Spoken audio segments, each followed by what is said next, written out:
Namaskaram.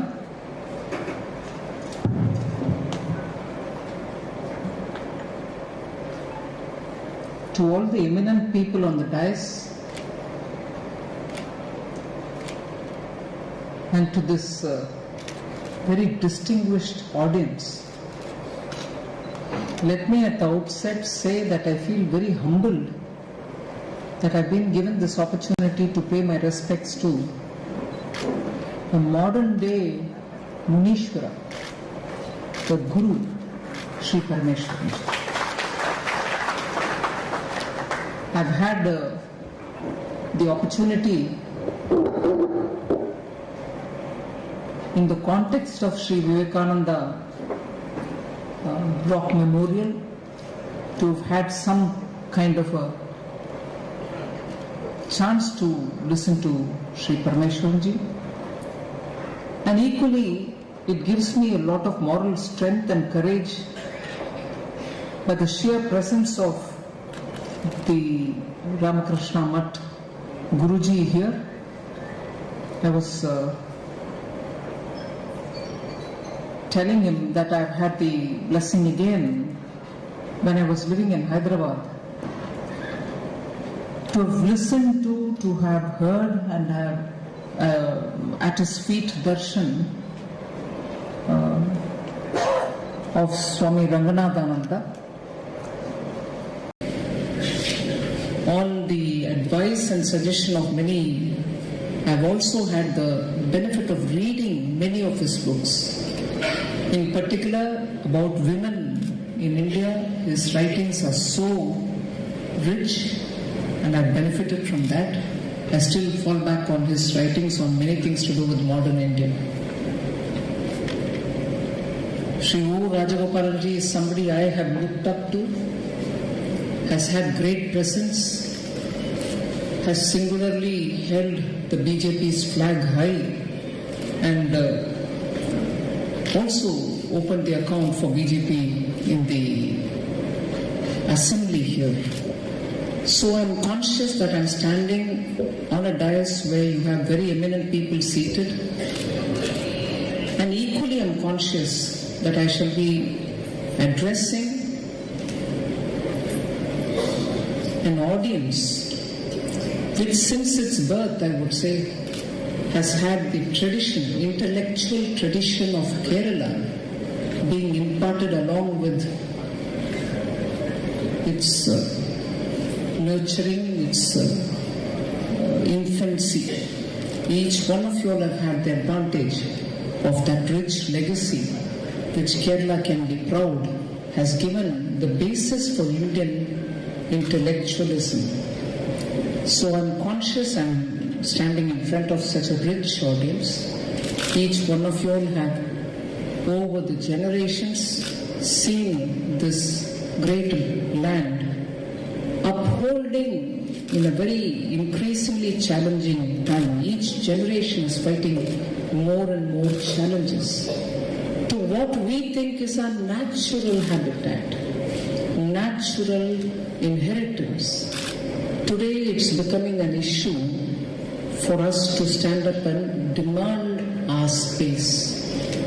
And in that fight, Kerala's Bharatheeya Vichara Kendram, the RSS, the BJP, and many such organizations are doing an unbelievable contribution where human lives are being sacrificed.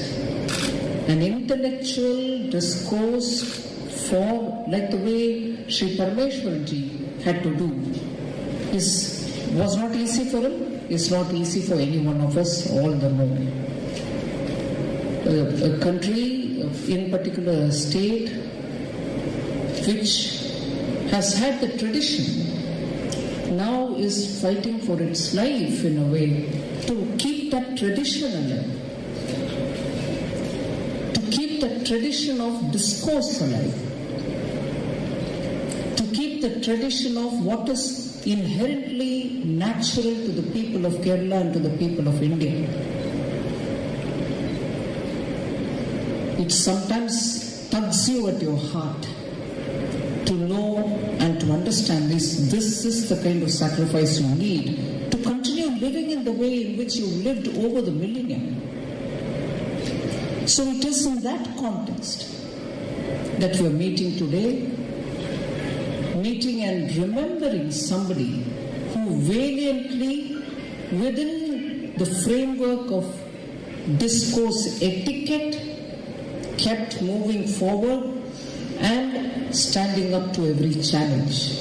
There's so much we can learn from Sri Parameswaran ji today, even as we struggle to stand up for that intellectual space which we so need to protect.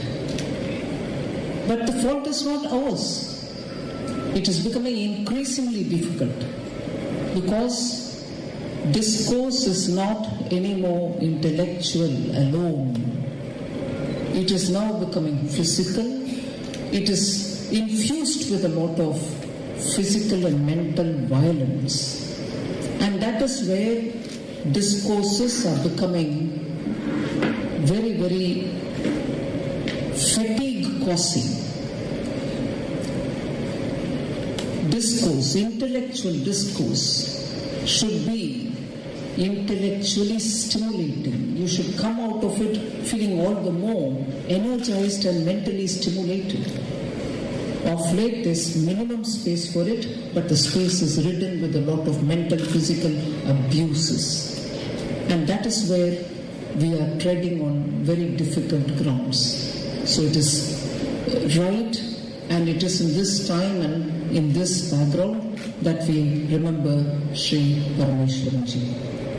Now, without spending much more time on the Ranabhumi, as it were, I'll talk on the topic given to me, Cooperative Federalism, the Path Towards Atmanirbhar Bharat. A very contextually important topic. In today's India, we would think cooperative federalism is maturing and getting on to bring in greater sense of being together in this country, which has state assemblies, legislatures, which have also got their own respective elected governments, and a union government, which is called union government, because it is there with certain areas of, per the constitution, certain areas of activity delineated for it. The delineation between the state's responsibilities and the central responsibilities are there for everyone to see. But every now and then there are issues on which, more due to political considerations, the constitutional provisionalities are themselves being questioned. So it is in that context we are meeting and speaking about cooperative federalism. But we are speaking in a context where globally we are seeing very many challenges, not so much for India, but affecting India also. The challenges have been mounting, piling on, and the pandemic just brought it to the precipice. The pandemic pushed it to the topmost point of the hill, the mountain, that we feel that all of us are on the precipice. Only either you fall off or safely pull yourselves back. And that is not just for India. All countries, all multinational institutions, the global order, all of them are going through an immense phase of reset, immense phase of trying to find themselves in a newer fashion, newer design, newer language, newer articulation, and newer agenda. So we are talking about India, India's cooperative federalism, when the globe itself is in a state of flux. The challenges are immense for all of us together because the world is also going through this phase.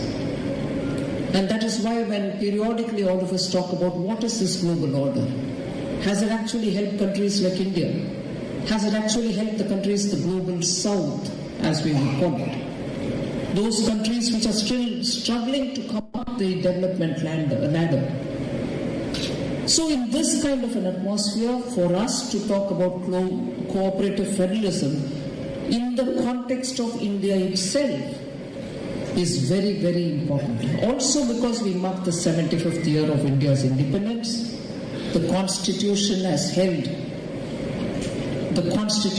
held up very well for India.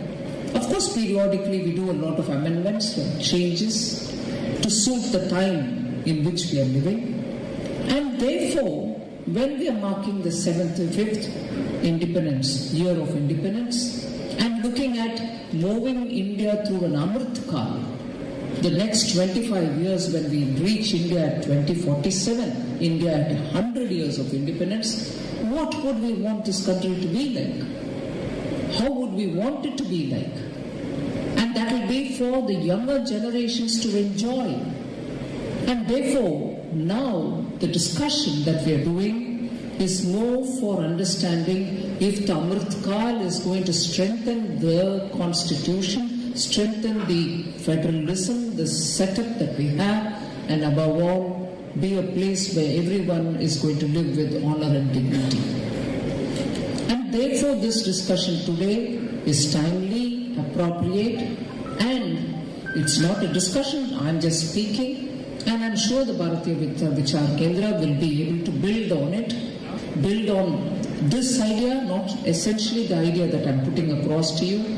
I will, in the course of my talk, therefore, talk on 6 aspects of cooperative federalism as they stand today, and to say how Prime Minister Modi, because he has spent a long time in the state as an elected representative, holding a constitutional position, and at a time when this differences due to ideology were absolutely at the helm. Ideological differences had really reached a level that it was affecting the discourse even then.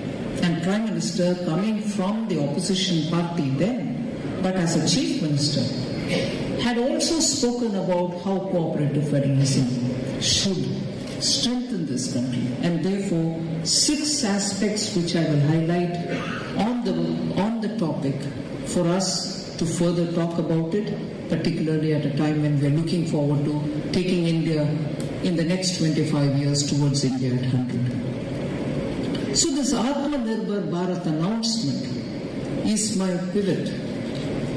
Atmanirbhar, we are still talking about it when India is at 75. Wasn't India Atmanirbhar before?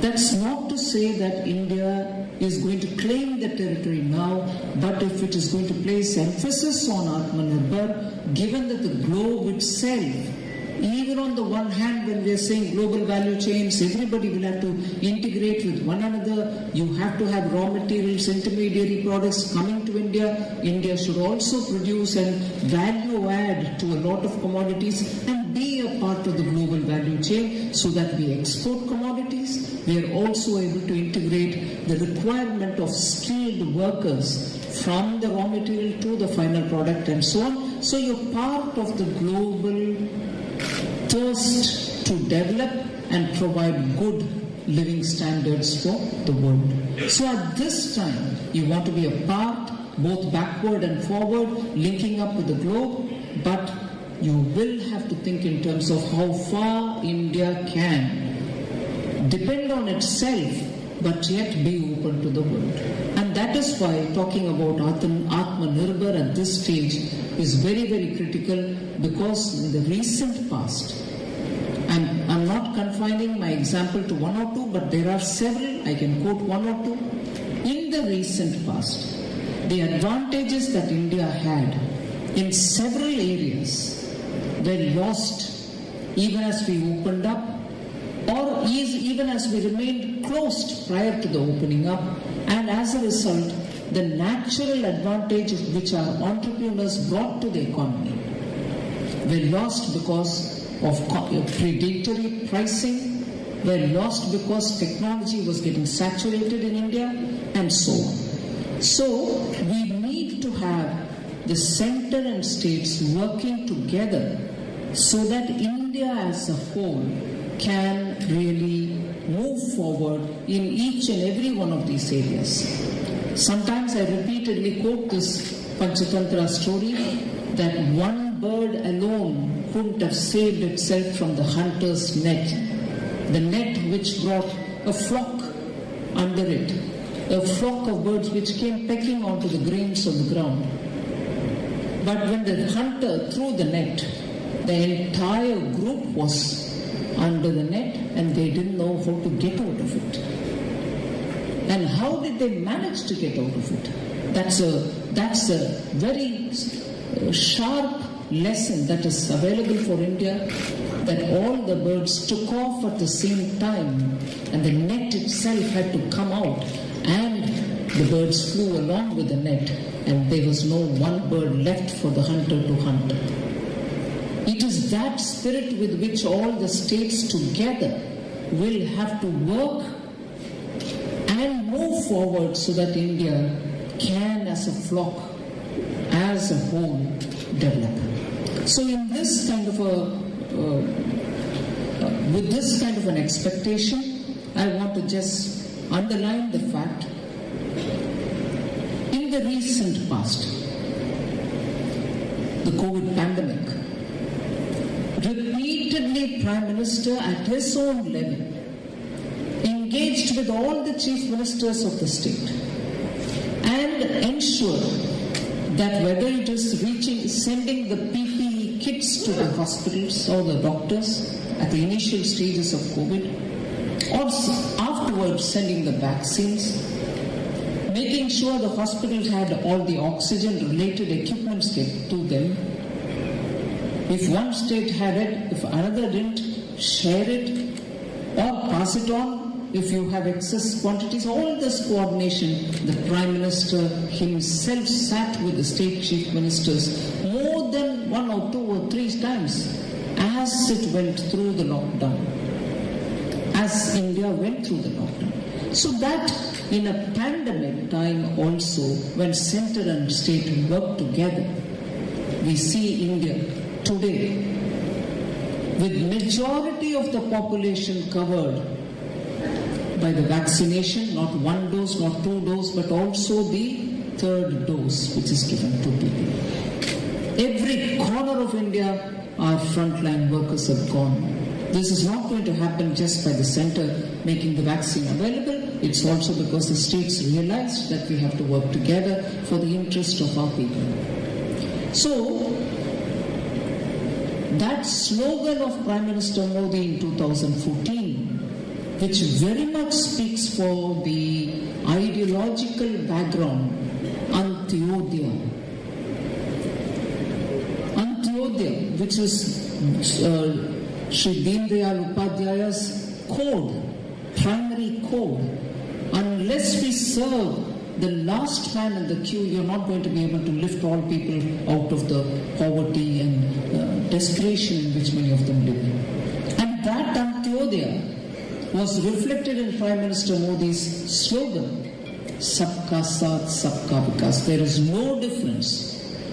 I contrast it with the way in which one earlier Prime Minister said, the first charge on the Indian budget or treasury would be a particular community.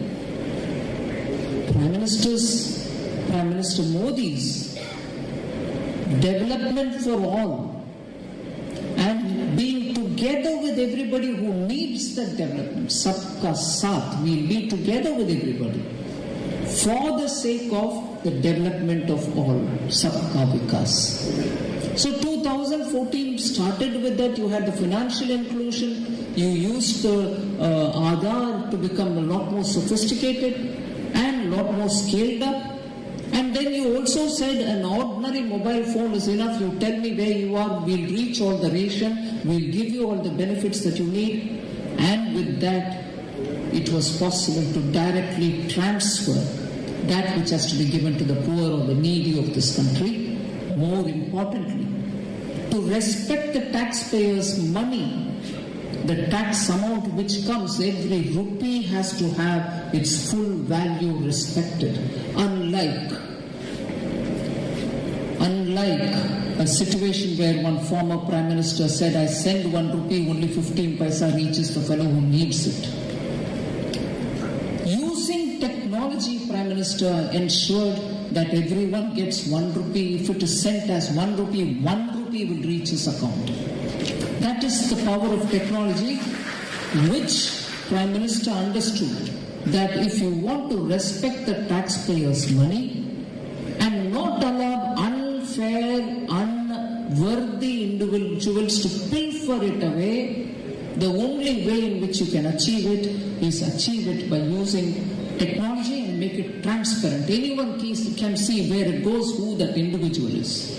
Meaning not randomly anyone, but authorities who can see it. So this Sabka Saath Sabka Vikas was achieved and is continuing to be achieved with the respect to the money which a taxpayer pays, with an expectation that development will reach down to the last person. And pilferage containing is one of the topmost priorities, I would think, for any responsible government.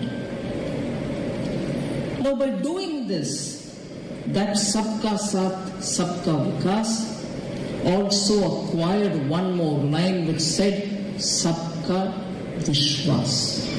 Now, the attempt of this government, particularly in a federal setup, where the states do have governments which are elected by the people, maybe belonging to a different party other than from the center.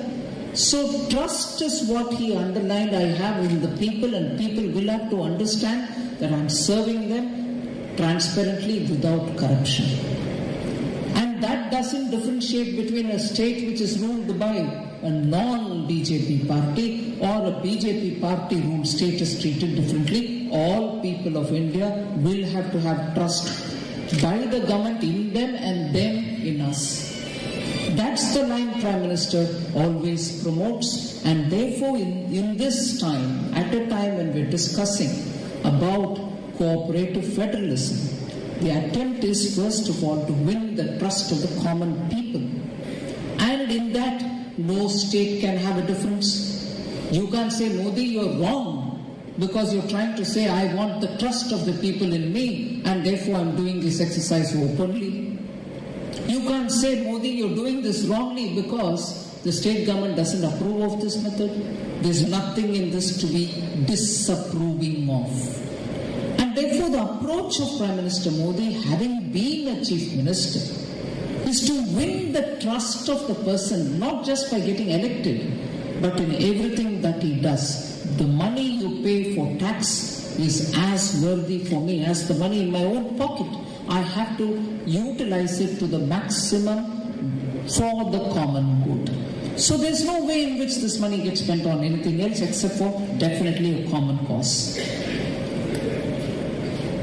So in this, even as I move, the last one, the last of this slogan, Sabka Saath, Sabka Vikas, Sabka Vishwas, is the Sabka Prayas.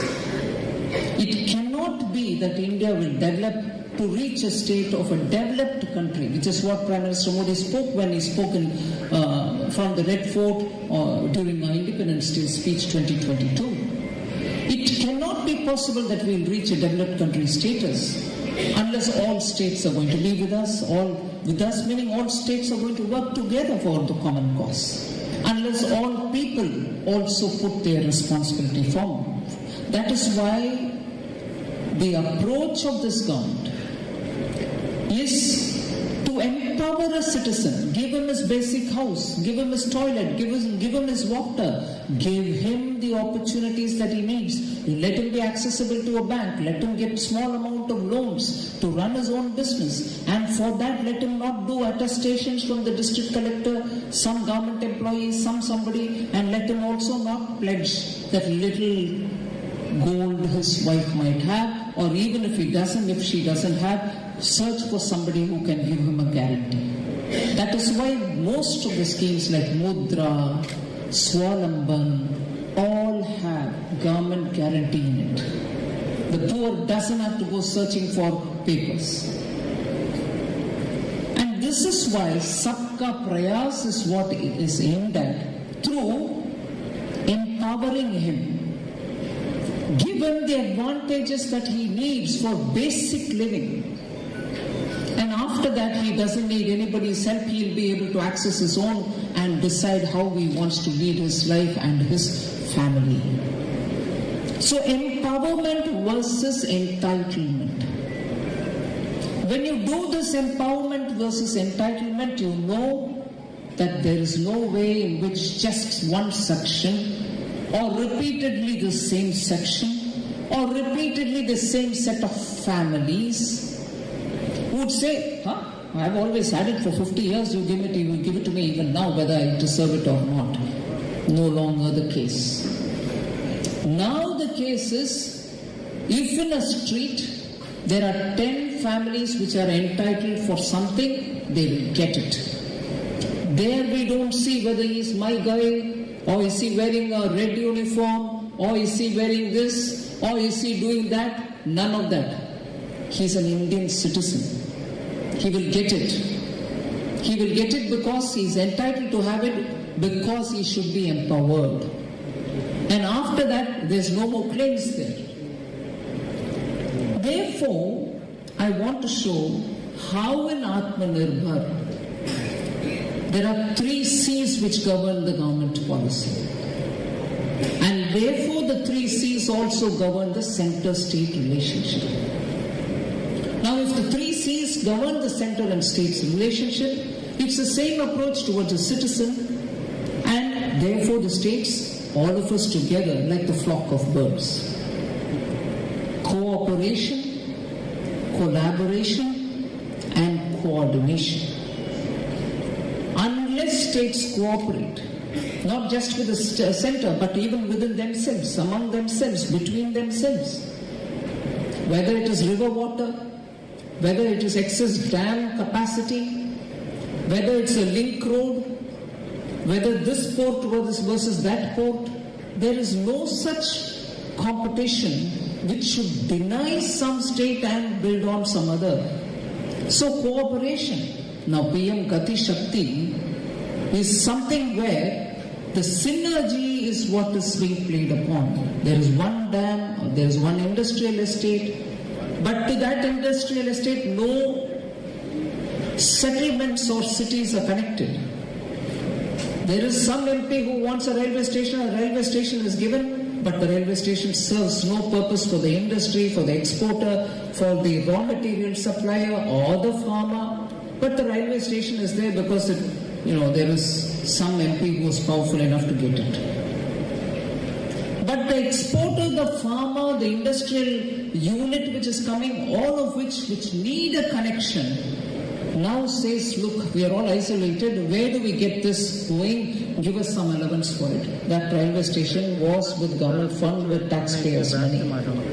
The PM Gati Shakti, therefore, looks at resources which have been spent for creating assets which can strengthen India, and tries to link it with the neighborhood, be it a settlement of farmers, a village, a set of villages, or to a neighborhood which has a port, through the port where exports happen, and therefore money spent earlier, monies which will be spent in the future, will all go through this PM Gati Shakti route, where you're saying, will it serve more than one cause? Multimodal.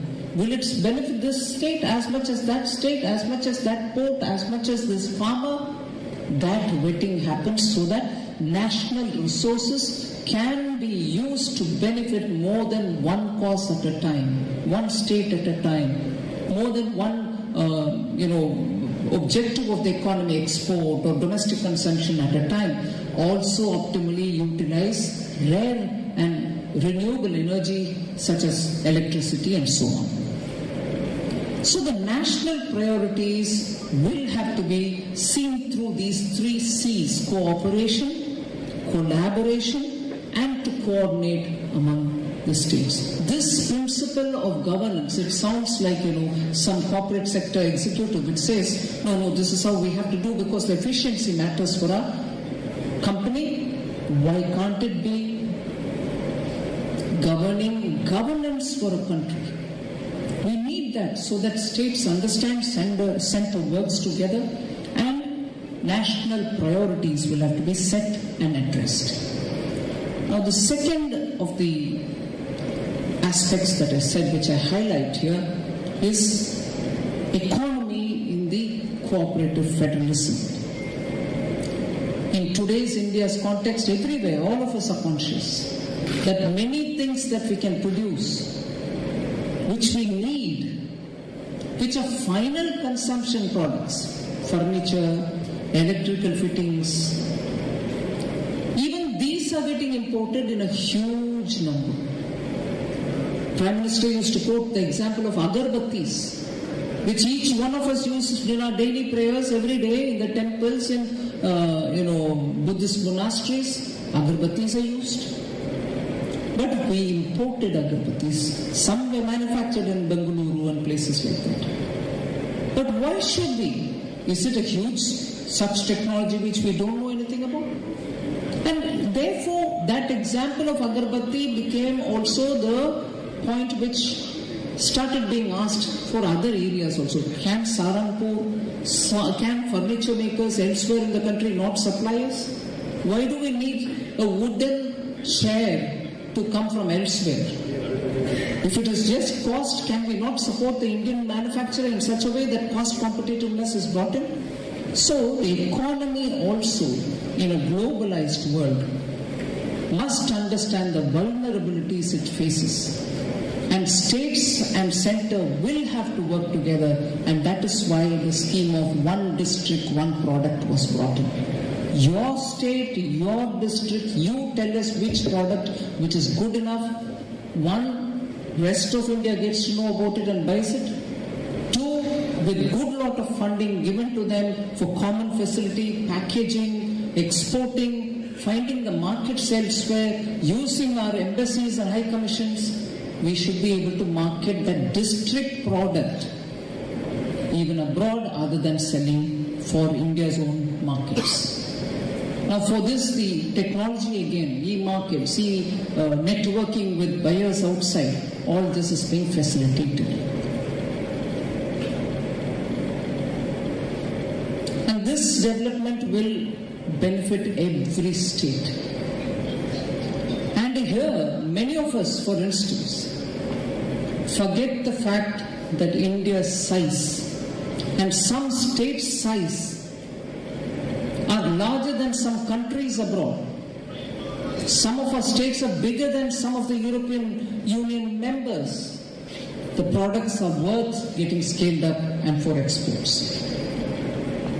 So when investors meet happen in different states, and states try to ramp up their production capacities, highlight some of these to the investors, there is a healthy competition between states. And that is one of the ways in which center also works together with the states to find out what is it that the center has to do to make that state all the more investment friendly. More than 1,500 laws which were decadent and archaic, which existed on the files.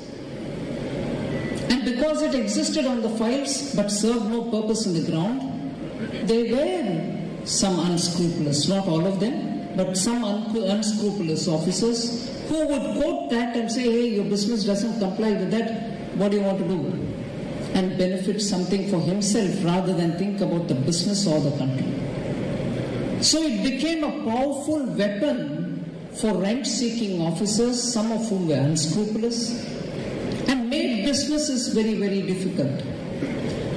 For that sake, the union government made sure that 1,500 laws were all removed. There were some more to happen, and that process keeps continuing. We want to trust the citizen and give him the right to run his business without the fear of such unscrupulous people, and therefore the trust element builds again on it. So the competitive federalism there is something which is positive, brings in fair competition between states, and in that the center is with all the states.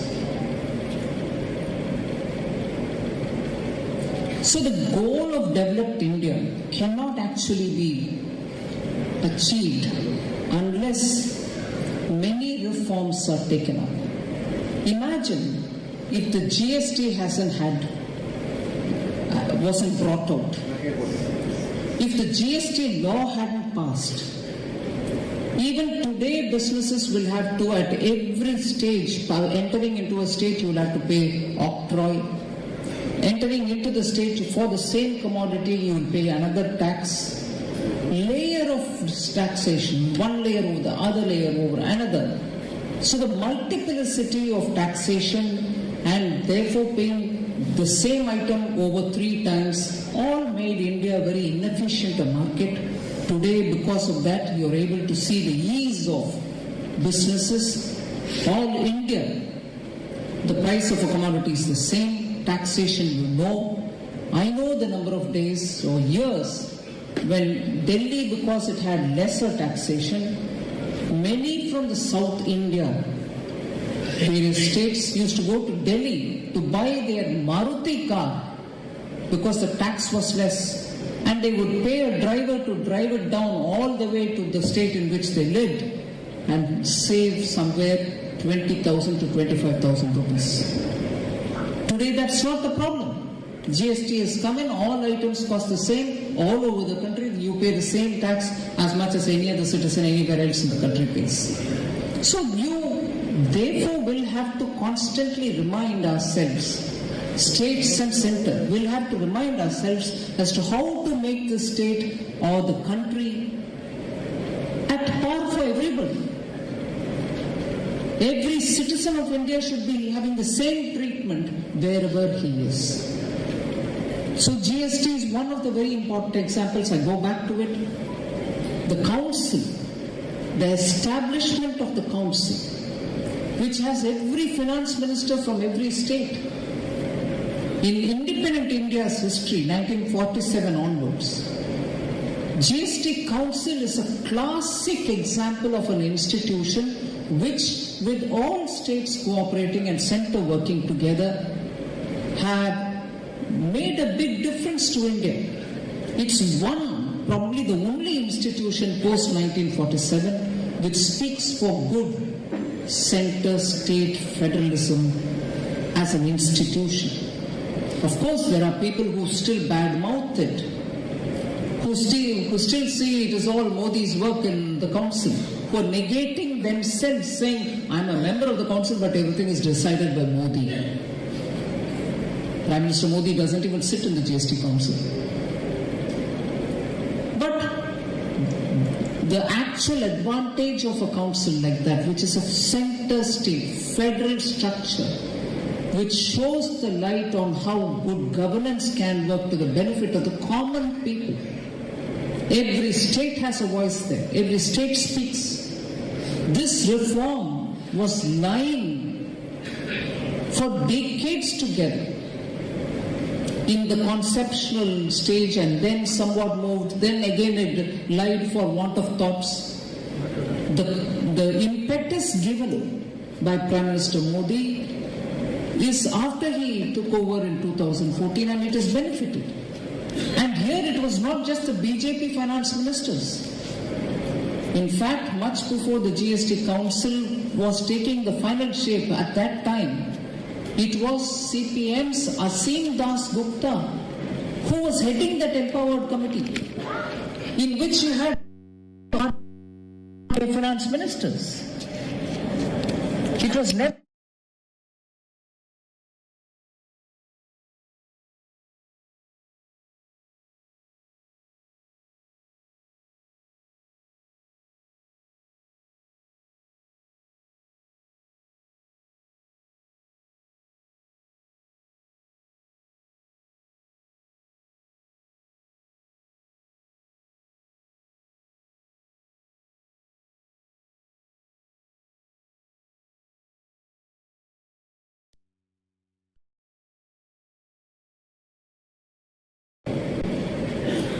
One other institution is the Finance Commission, which actually every 5 years, every 10 years goes to the states, talks, understands what is got to be done for the next 5 years, takes every state's viewpoint and does the maximum for all interests of all states. It's a constitutional body. It's constituted as per what Parliament has been authorized to look at the Finance Commission and its formulations. The report is submitted to the President of India and then gets tabled also in the Parliament. So, Prime Minister Modi's time, I'm purposely going back every now and then to talk about this government and the cooperative federalism, because much voice is being raised outside. In 2014-15, when the 14th Finance Commission submitted its report, and all finance commissions talk about the money collected as tax and its devolution. How much should a state get from it? How much should centre get? The 14th Finance Commission submitted a report in 2015 and said what was till then being given, which is 32% of all tax collected should be given to the states, was changed to 42% all at one go. Meaning, till then, if out of every 100 rupees that was collected from tax, 32 rupees had to go to the states. That Finance Commission said, now you raise it to 42%, which means the centre will have lesser amount in its hand. Prime Minister Modi, without a second thought about it, fully accepted that Finance Commission, and that is why today states get 42% of the amount, now reduced by 141% because J&K is no longer a state. It will soon become maybe sometime. So that element of 1% was brought down in the next Finance Commission, but 32% became 42% in that 14th Finance Commission's recommendation, and Prime Minister Modi, having been a Chief Minister of a state, knew what it would mean to the states to get a little more money, agreed to it, and that Finance Commission recommendation was implemented, and it gets implemented even now. The next Finance Commission has come in, submitted its report as well, and that is implemented. So not only that the quantum of money which goes to the state is much higher, in spite of all the contrary views that you may hear outside, there is no way in which 41%, or the earlier 42, now 41, can be reduced. There is a misconception which is getting built. Oh no, this 41% you will give, but the quantum being collected as tax is whatever it is, but centre collects more in the name of cesses, and cesses are never distributed to the states, and therefore you're taking away more tax capacity that exists in the common, citizens. In the name of cess, you're taking it and taking it for yourself. And that money taken for yourself never reaches the states, is the allegation. And that allegation obviously vitiates the centre-state relationship. But that allegation, as I said in the Parliament more than once, that allegation is completely unfounded. It has no basis. Because even if you assume centre collects cess, education cess, health cess, infrastructure cess, the money it collects in the name of the cess is not kept for itself.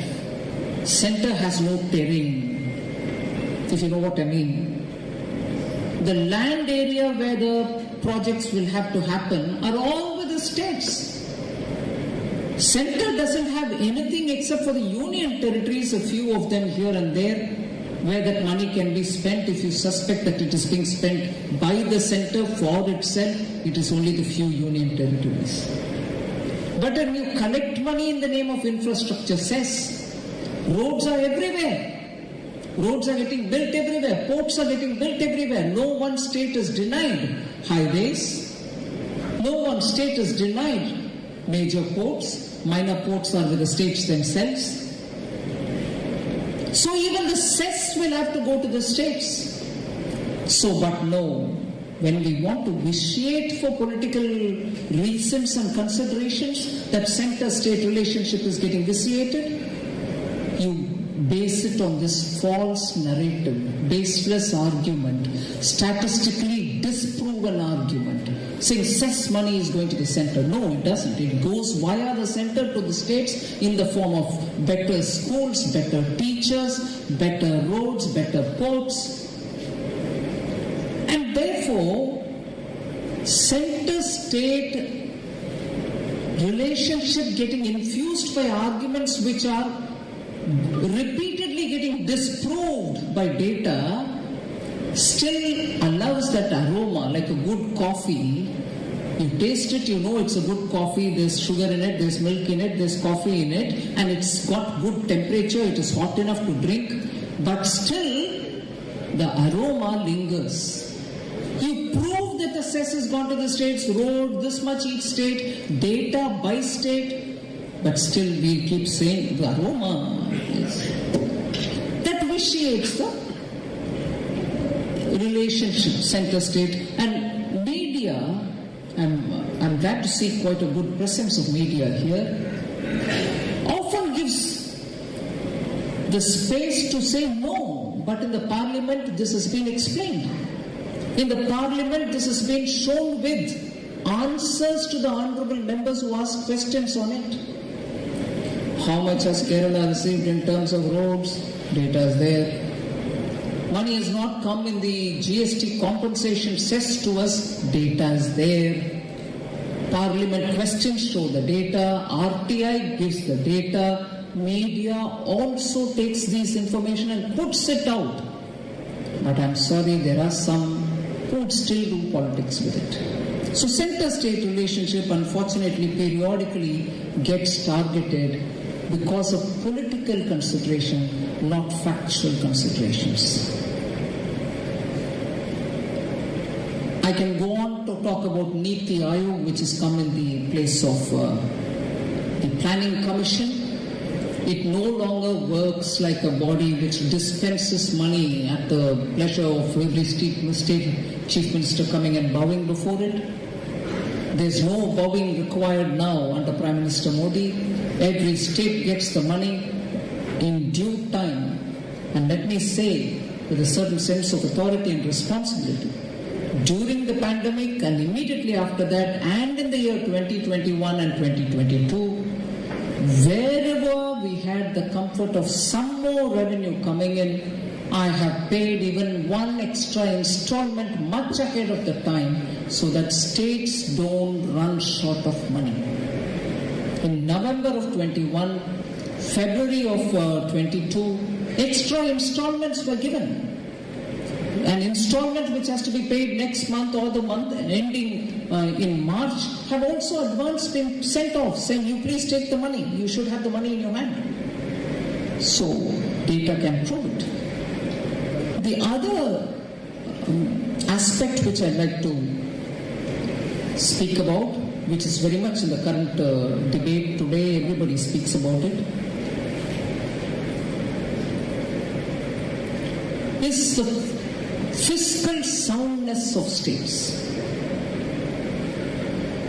And for an Atmanirbhar Bharat, the fiscal strength, the soundness is a very critical component. There are new sources of risks which every state is facing. The temptation to spend on non-merit goods. You create an asset. You want a school building, you want a bridge, you want to have a water tank in a village, you want to have a pipeline coming. All this is very necessary. But if you start expanding on contingent liabilities, which will be there for every government afterwards to keep paying it. Whereas when you create an asset, it generates revenue, not just immediately, but for 10, 20, 15 years. So the temptation of getting into such not so viable non-merit expenditure is very high in some states. And these overdues, you take a loan, not spend it on building an asset, but spend it on something today. You want to give something away freely to everybody with borrowed money.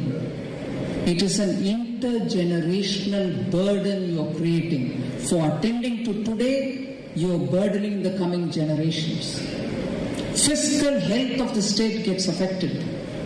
And by constitution, because it provides a certain article which says, Article 293, which says Centre can discuss and raise these questions, then it becomes an issue. Oh no, Central State, how are you asking me? I am the government here, I can spend on whatever I want, it's none of your business. But if all states together in a fiscally sound manner take forward India, 2047 as a developed country is not difficult to achieve. But if now I only want to talk about today's non-merit expenditures and I borrow endlessly for it, beyond my capacity and needs, it certainly becomes a matter of concern for all of us.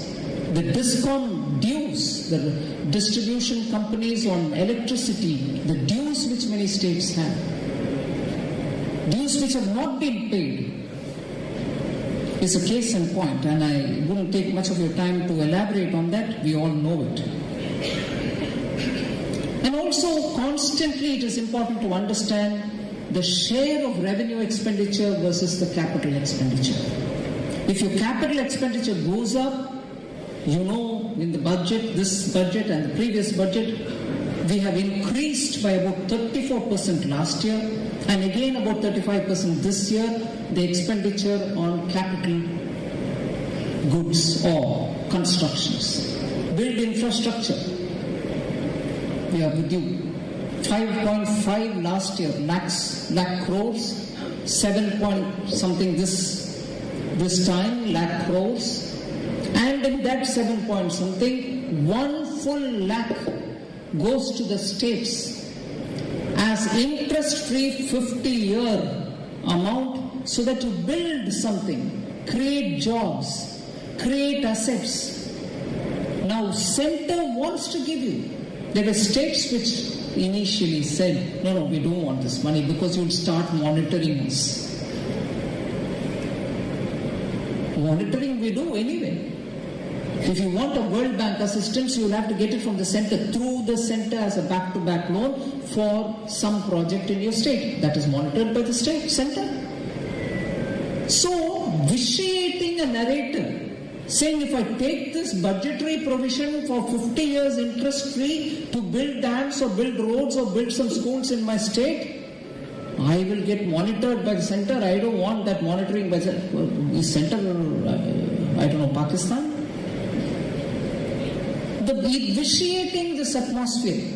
It is given at a time when you spend on capital expenditure, jobs can be created, the multiplier effect will be more, the virtuous cycle will set roll, and the revival of the economy will be quicker. No, but this is how we want to politicize Centre-state relationship, that if Centre gives money to the states, they come under the monitoring ring or the radar of the Centre, so we should not take it. Look at the element of toxicity in this argument. Will India have come this far if every state said, no, Centre, don't give me money in the last 50, 60 years? So this approach to dealing with Centre-state relationship of toxic arguments, even for legitimate activity, vitiates the atmosphere for Centre and state.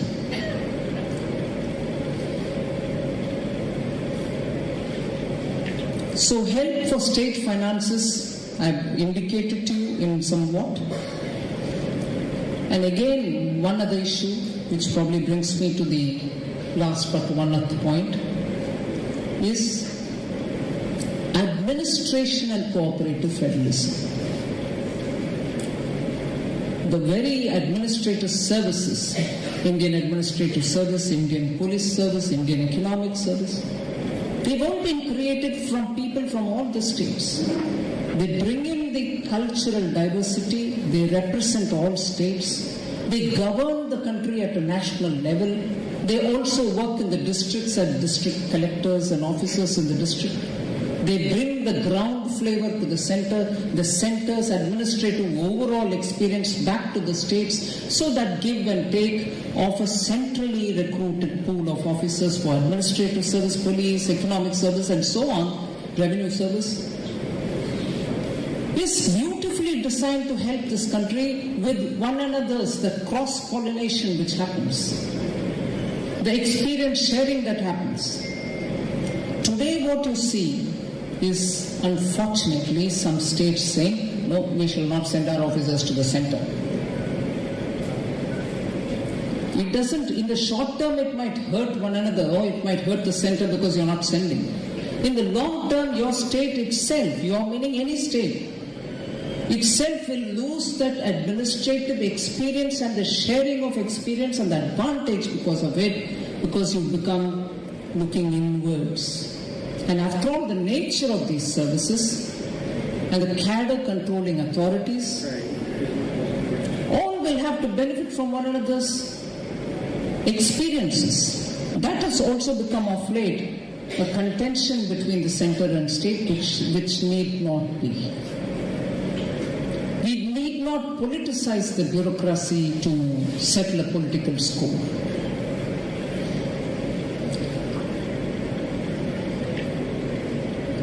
In June 2022, a Chief Secretary's Conference was held in Dharamshala. A lot of things were discussed. Niti Aayog was also there as to how states and their finances also were reviewed. A lot of lessons were learned from it. It benefits to have that exchange of ideas, and it gives a whole of government approach. Now, the last aspect of center-state relationship. I said 6 aspects. This is the 6th which I want to draw your attention. When global events take place, every state gets a chance to showcase itself for everything that it has. Just iconic centers, tourism spots, just not that. The culture of the state, the hospitality of the states, the great achievements of the states, the soft achievements, the tangible, solid achievements can all be marketed. G20, India is going to take up the presidency from 1st December. It's also the year when the Shanghai Cooperative Organization, SCO, India will be taking over. It's a great opportunity for India to showcase India in its varied states and administrations. Prime Minister insisted that meetings should be held in every state.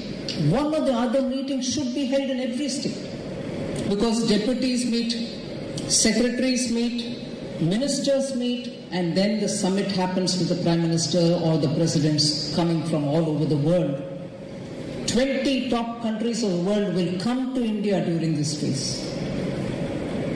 Repeatedly, Prime Minister's wish has been that at least one of these meetings, if possible 2 meetings, should happen in each one of our states. Not just me, every one of us appeal to the states saying, use this opportunity to showcase the states. Whatever you would want to showcase. You are at once getting a captive 20 top nations, ministers, officers, all coming to your states. Is this not a very powerful way of strengthening center and state cooperation? So, with these, I think I've broadly indicated aspects of center-state relationship, where there are points of friction, but there are also immense points of cooperation. It doesn't always end up in shouting and closing sine die the parliament, the Lok Sabha or the Rajya Sabha. There are immense lot of positive contribution which the states are making towards the national narrative. It is an important time in the history of the world history of India a time when the global, as I said at the beginning, turbulations, reset is happening. Reset should also happen in India. Understanding how cooperation can benefit us, good, fair competition among states will benefit us, and collaborations also help us, the 3 C's that I spoke about. And therefore, ideologically too, the repeated taunting in some states, which while talking about Parameswaran has been repeatedly said, not just in Kerala, taunting of certain things, talk Vande Matram, no, it's objectionable. What is objectionable about it? National anthem, objectionable.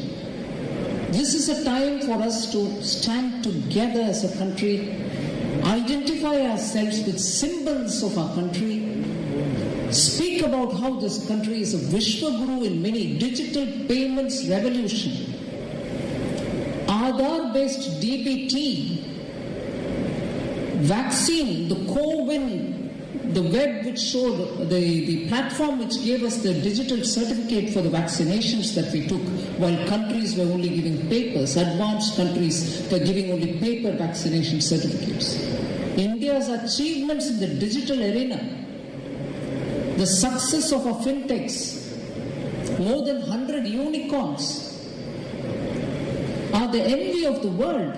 People are asking us, how do you manage to scale it up in India? They are probably 1/10 of our size, they are not able to achieve it. And they're looking to India saying, would you not share it with us? And at a time like this, it's important for all of us. States is the center. Municipalities, panchayats, each one understand and be proud of the heritage. 75 years of independence, every week one or the other freedom fighter's story who's been less known has been taken up and promoted in a big way by the Prime Minister. We need to recognize every hero of this country. Known, unknown, sung, unsung, all of them will have to be brought to the light. Look at the way Indian youth responded for the Tiranga, Ghar Ghar Tiranga. Everyone knows India's flag. Everybody knows what is Tricolor. But that utsaha, but that enthusiasm with which people came about. Citizens are proud. Sometimes I just wonder if politics unnecessarily plays out too much in our lives, that this great country sometimes becomes less in self-confidence. We should not allow this moment in the history of the world, history of our country, to make us suffer for something which we don't deserve. We need our confidence intact. We need the pride that we belong to this country, which has withstood several turbulations. But today we are standing high, and that one example gives me the feeling of a sweet revenge, which I'll share with you. A couple of years ago, 6-7 years, probably just 10 years ago, India was in the 12th position or 11th position in the global economy and its size. And who was in the 5th position at that time? United Kingdom.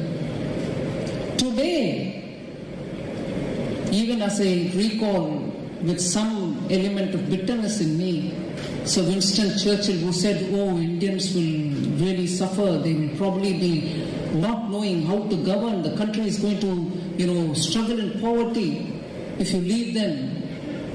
But today, after 75 years of independence, we have reached the 5th position thanks to the people of India. Thanks to the people of India. And I don't want to say the 5th position has gone down. The earlier holder of the 5th position has gone down. It is possible for India if all together, like the flock of birds, we don't bicker on our differences, but rise together, capture this moment. Think of Bharat Mata, the service that we all owe to her.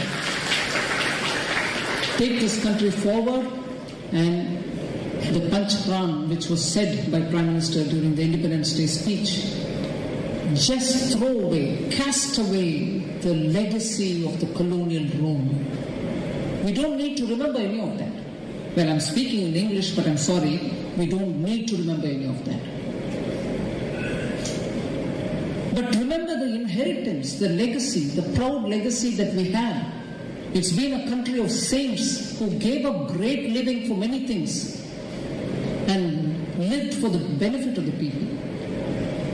We need the next 25 years in the memory of such things and build, and that is where Sabka Prayas, you, me, everyone will have to try to build and take this country forward to where it was once, the world's richest, largest economy during Krishna Deva Raya's time. That's where we need to be. So thank you very much for giving me this opportunity. And I pay my respects to Shri Parameswaran ji, and thank you Bharatheeya Vichara Kendram for this good opportunity to discuss some of the critical issues. Thank you very much. Thank you. Thank you Nirmala ji for your intellectual and eye-opening words.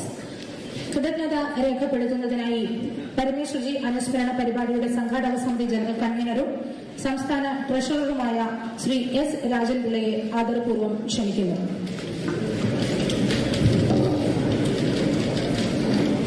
The chairman of this program and the director of Vichara Kendram, Sanjay Jatan, Honorable Finance Minister Srimati Nirmala Sitharaman, then Minister of State and our Kerala leader Muralidhar, and Swami Moksha Pradhananda, then our state, our former Minister Rajagopalji, our State President Mohan Dasji, then our District President Jayamani Sir. I am here to propose vote of thanks, and it is really a privilege and honor to be given this opportunity. First of all, we are very thankful our Honorable Finance Minister Nirmala Sitharaman ji for delivering the lecture. Thank you very much.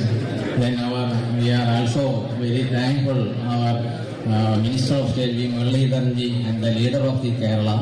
We are very thanks, and we are very thankful our chairman of this program and Sanjay Jatan, and the presence of a sannyasi in this program for the Rishi Parameswaran Swami Moksha Pradhananda. We are very happy his presence for this program. Then and our former Minister of State Rajagopalji and our State President Mohan Dasji, we are very thankful all the persons in the dais and all the people attending here. Thanks.